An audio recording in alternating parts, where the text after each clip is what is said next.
तो गाइज़ यहाँ पर मैंने धोए थे कपड़े, तो अब ये सारे कपड़े सूख गए हैं। मैंने सोचा इनको तह लगा लेती हूँ, क्योंकि अब शुभी आया था स्कूल से, आके खाना वाना खाया और खाना खा के वो थोड़ी देर के लिए लेट गया था, सो गया था। यानी कि फिर उसको ट्यूशन भी जानी होती है, 3:30 बजे उसकी ट्यूशन होती है और वो 2:30 बजे लेटा है, 3 बजे उसे उठाना होगा मुझे, तो आधे घंटे के लिए लेटा है। मैंने मना भी किया मत लेट, अब ट्यूशन का टाइम हो रहा है, फिर आलस आता है। लेकिन फिर भी वो बच्चा है, सुबह का 5 बजे का उठता है तो थक जाता है, तो वो बोला मम्मी कोई नहीं आप मुझे उठा देना, मैं उठ जाऊँगा।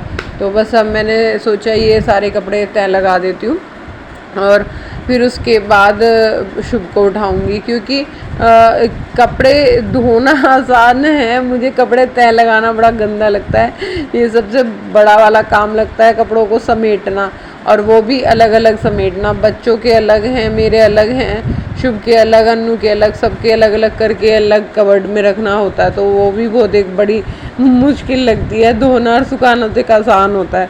तो बस इसी करके मैंने सारे कपड़े समेटे और इनको तह लगाया। और यहाँ पर देखो ये शुभ लेटा हुआ है, ऐसे ही आके बस खाना खा के लेट गया, और अभी से थोड़ी देर में उठाऊंगी। यहाँ कपड़े तय लग चुके हैं। तो ये जो सामने वाली कबर्ड है ये बच्चों की कबर्ड है, तो इसमें बच्चों के कपड़े जाते हैं, और एक में शुभ के एक में अन्नू के, दोनों की हैं, और मेरी साइड वाली कबर्ड है, तो ताकि डिस्टर्ब ना हो। लेकिन फिर भी डिस्टर्ब तो होते ही है, आप कितना भी अपने बच्चों की कबर्ड लगा के रखते होंगे, फिर भी बच्चे कहते होंगे मम्मी ये नहीं मिल रहा, मम्मी वो नहीं मिल रहा।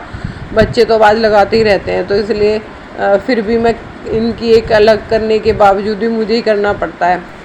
और फिर मैं आ गई हूँ किचन में, और किचन में आई हूँ चाय बनाने के लिए। इतना ज़्यादा मेरे को थकावट हो रही थी, इतनी ज़्यादा थकावट मेरे फेस से आपको पता चल रहा होगा कि मैं आज सुबह ही काम निपटा के और लेट गई, और मैं पूरा दिन मतलब लेटी रही जब तक शुभ नहीं आया, और मुझे खुद भी पता नहीं रहा कि मैं कहाँ लेटी हूँ। ना मैंने बाल भाए ना कुछ किया, क्योंकि तो गाइस आज फिर सुबह से मैंने कोई चाय नहीं पीना, तो इस वजह से मेरा सर बड़ा दर्द कर रहा है। और फिर आज मैंने मॉर्निंग में भी चाय नहीं पी थी, तो थकावट उसी वजह से हो रही है, आलस सा आ रहा है बहुत ज़्यादा, एकदम वीकनेस सी लगती है, क्योंकि चाय के बिना ना अजीब सा हो रहा है मेरा। और मुझे ये याद नहीं रहा कि मैंने चाय नहीं पी, इसी वजह से मेरा बीपी ऐसा हो रखा है, शायद लो जा रहा है, सुस्ती सी हो रखी है शरीर में। तो मैंने सोचा पहले चाय बना के पी लेती हूँ, क्या पता थोड़ी एनर्जी चाय पीने से आ जाए, क्योंकि हमें एक हैबिट होती है ना सुबह की चाय पीने की, तो उससे भी कई बार ऐसा होता है हमने नहीं पी होती, और तो उस वजह से भी शरीर बेकार सा लगता है हमारा, थकावट सी होती है। तो फिर बस मैंने सोचा थोड़ी सी स्ट्रॉन्गनेस आ जाएगी, चाय लेती हूँ पहले, उसके बाद ही कोई काम करूँगी। और ऐसा हो रहा है बिल्कुल शरीर में ना जान ही नहीं है, एकदम बिल्कुल ताकत ही नहीं है, ख़त्म सा बिल्कुल, बहुत ही अलग सा हो रहा है। तो ये चाय बन के थोड़ी एनर्जी आए तो देखते हैं।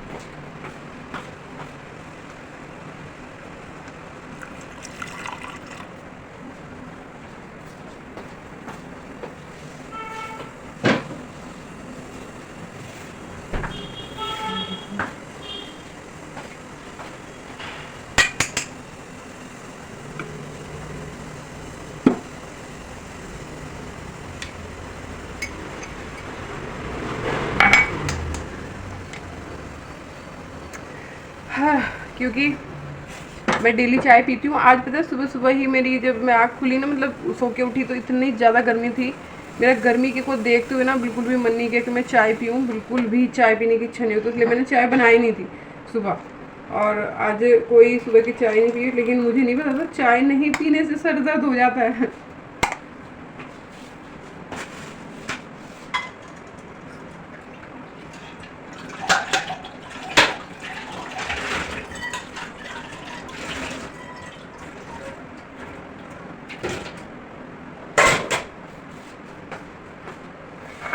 अब चाय पियेंगे और उसके बाद कुछ काम करेंगे।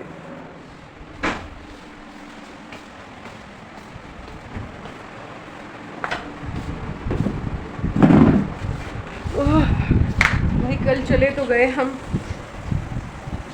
वाटर पार्क, और बिल्कुल भी पानी में, मतलब मुझे आदत नहीं है कि पानी में कैसे मतलब नहाएंगे हम, ये मतलब कहने का, ये वाटर पार्क वगैरह मैं कभी नहीं गई, फर्स्ट बार गई, वो भी बच्चों की जिद करने से गई मैं, नहीं तो मैंने दोनों बच्चों को बोला था आप दोनों चले जाओ, लेकिन वो दोनों बोले जब आप नहीं चलोगे तो हम ही क्या करेंगे। तो इसलिए वो मुझे भी ज़बरदस्ती करने लगे कि जब मम्मी पेरेंट्स नहीं आते सब अच्छा नहीं लगता, सबके पेरेंट्स होते हैं तभी अच्छा लगता है, आप चल लो, ये है वो है। तो मैंने सोचा चलो कोई बात नहीं, मैं साइड में बैठ के देख लूँगी इन लोगों को।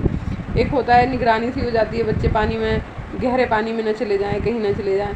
लेकिन जब मैं वहाँ पे गई तो सब ने कहा जो अंदर और पानी के देखो कैसा लगता है। तो भाई साहब बढ़िया तो लगा, बहुत अच्छा लगा, बहुत आनंद आया। लेकिन अब आके हालत ख़राब हो रखी है। अभी क्या हुआ, मेरे दोनों थाइयाँ इतना दर्द कर रही हैं, शरीर दर्द कर रहा है, शरीर में एक सुस्ती सी है, आलस है, मतलब बदन ना एक दर्द सा बन रहा है शरीर में। तो यहाँ पर मैंने चाय पी के अपना सोचा कि मुँह हाथ धो लेती हूँ और बाल बहा लेती हूँ, क्योंकि मेरा शाम का समय हो जाता है, फिर एरोबिक्स का टाइम भी हो जाता है। तो फिर आलस तो जब भी उतरेगा ना जब हम उतारना चाहेंगे, नहीं तो आलस तो कभी नहीं उतरता। तो बस यहाँ पर मैंने सोचा ठंडे पानी से मुंह धो के अच्छा सा लगेगा, और अच्छे से फेस को मैंने ठंडे पानी से धोया हो, और फिर उसके बाद बाल काढ़े। तो क्योंकि ऐसा होता है ना, जब शरीर में एक आलस होता है, सुस्ती होती है, थकावट होती है, तो फिर मन कुछ भी नहीं करता। तो मेरा सुबह से कुछ भी मन नहीं किया, बस नहा के मैं ऐसे ही अपना पूरा काम ख़त्म किया और ऐसे ही लेट गई। अब बाल भी मेरे थोड़े टाइट हो रहे थे तो मैंने वॉश नहीं किए, मैंने सोचा कल कर लूँगी। आज मेरा उसमें गीले हो गए थे ना, स्विमिंग में गीले हो गए थे बाल, तो मैंने वॉश नहीं किए, मैंने कहा चलो कल कर लूँगी। तो क्या होता है जब आलस इतना हो जाता है ना, शरीर में हिम्मत सी नहीं होती थकावट की वजह से करने की कुछ भी। तो फिर मैंने सोचा करना तो मुझे ही है, तो आलस करना भी कोई फ़ायदा नहीं है। तो इसलिए मैंने मुँह हाथ धो के फटाफट बाल भाए, और फिर मैंने सोचा पौधों को पहले पानी देती हूँ, क्योंकि मेरे पौधे गर्मी मान रहे होंगे। गर्मी में आजकल सुबह शाम दोनों टाइम पानी देना पड़ता है, क्योंकि गर्मी बहुत ज़्यादा है, पौधे सूख जाते हैं। वैसे तो मैं पौधे नहीं लगा रखे हैं, लेकिन फिर भी कुछ क्या होता है, मैं करेला वगैरह बनाती हूँ तो मैं ना खाली जो गमले पड़े थे उसमें डाल देती हूँ। तो उसमें ना बहुत सुंदर से ना करेले की बेल चल गई है, तो मुझे बहुत खुशी होती है। तो मुझे लगता है इसे पानी देना चाहिए, मरनी नहीं चाहिए। तो ये देखो ये मेरी बेल कितनी प्यारी लग रही है ना, चालू हो चुकी है। यहाँ पर डाल दी हूँ पानी शाम को, क्योंकि बहुत ज़्यादा गर्मी हो जाती है। तो देखो इसमें ना क्या हो गया, इसमें एक देखो ये करी पत्ता भी आ गया है, और ये करेला भी है, और छोटे छोटे से करेले यहाँ पर भी आने लग गए हैं। क्योंकि क्या होता था, क्या है कि मैं ना जब करेले बनाती हूँ तो जो उसके बीज होते हैं ना, तो मैं डाल देती हूँ गमले में खाली ऐसी। तो ये देखो इतनी ऊंची चली गई है ये मेरी बेल, और अब इस पे करेले आएंगे तो ठीक, नहीं आएंगे तो भी ठीक, पर मुझे ये ऐसे ही पसंद है, ग्रीन ग्रीन सी बेल। तो मुझे बड़ी खुशी हो रही है कि ये चल गई है और ये लंबी जा रही है, और इसमें एक बेल इधर भी ये बन रही है, देखो यहाँ पे भी आ रही है। और अब ये छोटी सी एक बेल यहाँ से भी शुरू हो चुकी है, और ये छोटे छोटे से दो पौधे जो थे खाली पड़ा हुआ था गमला, तो मैंने इसमें डाल दिए थे बीज, तो ये भी निकलने लगे हैं। तो ये देखो अपने पौधा जब आ जाता है ना, तो बड़ी खुशी होती है उसे देख के कि हाँ ये हमने बोए थे और ये उग गया है। तो यहाँ पर मैं दे रही हूँ पौधों में पानी, और ये पौधों में कुछ पौधे बाहर हैं, कुछ अंदर हैं मेरे। तो अब यहाँ से पौधों से काम ख़त्म करके फिर जाऊँगी किचन में। यहाँ पे जो है शुभ की शर्ट सूख रही है, क्योंकि सुबह आता है तो पसीनों में हो जाती है, फिर उसे थोड़ा स्मेल होती है, तो मैं इसे धूप में लगा देती हूँ ताकि स्मेल निकल जाए, और अगले दिन फिर वो पहन पाए। 2 दिन चलती है एक शर्ट। तो फिर यहाँ पर मैं आई हूँ किचन में। किचन में मैंने धोने लग गई हूँ सब्जी बना रही थी करेले में, कटवा करेले। तो मैंने सोचा इनको धो लेती हूँ, और धो के फिर उसके बाद काटूँगी छन्नी में जब ये हो जाएगा। तो गाइस यहाँ पर मैं बना रही हूँ करेले की कटिंग कर रही हूँ, करेला और भिंडी की सब्ज़ी, क्योंकि करेला जो था वो रखा हुआ था। तो अभी मैं सोच रही थी कि करेला कट कर लेती हूँ और करेले की सब्ज़ी और भिंडी बनाती हूँ, क्योंकि फिर ख़राब हो जाएगा, 2-3 दिन रखा हुआ हो गया है, तो फिर ये ज़्यादा ख़राब हो जाएगा। तो इसलिए इसको बनाना पड़ेगा। बनने के बाद तो आप इसे अपना 2-3 दिन आराम से रख सकते हो, ख़राब नहीं होता। बनने के बाद तो कोई चीज़ ख़राब नहीं होती, मतलब करेला हो गया या फिर चटनी हो गई, मिर्ची हो गई, ये सिर्फ अगर कच्चा पड़ा होता है तो ख़राब हो जाता है। तो इसलिए मैं अब इसको पहले करेले को बनाऊँगी और फिर बनाऊँगी भिंडी। तो ये दोनों आइटम मेरी रखी हुई हैं, तो इस वजह से इनको पहले ख़त्म करना पड़ेगा आज। और वैसे भी आपने देखा होगा मेरे घर में करेला बहुत ज़्यादा बनता है, करेला है, मिर्च है, मुझे ये चीज़ें ज़्यादा पसंद है खाना। तो मुझे करेला ना चावल के साथ बहुत ज़्यादा पसंद है, करेला और चावल। तो इसलिए मैं करेला और चावल हमेशा बनता है, जब भी मेरे यहाँ करेला बनता है तो मेरे यहाँ चावल जरूर बनते हैं। तो मैं दाल चावल के साथ ना करेला खाना पसंद करती हूँ, और अन्नू भी करेला खाना पसंद करता है। तो हम दोनों को पसंद है। अन्नू शुभ तो नहीं खाता, खैर शुभ को पसंद नहीं है, लेकिन मैं और अन्नू जरूर खाते हैं करेला। तो यहाँ पर मैंने कुकर चढ़ा दिया। आज मैं कुकर में बना रही हूँ करेले। और फिर उसके बाद हमें एक खुशखबरी मिली। खुशखबरी क्या, 10th का रिज़ल्ट आ गया। तो 10th के रिज़ल्ट में जो मेरी बहन का बेटा है उसका 10th का रिज़ल्ट था, उसको 95% आया। बहुत खुशी हुई, लेकिन उसे दुख हुआ। उसका तो उम्मीद था कि वो 100% लाएगा, उसने मेहनत भी इतनी की थी, लेकिन इस बार थोड़ा टाइट रिज़ल्ट निकला तो इसलिए उसका 95 आया।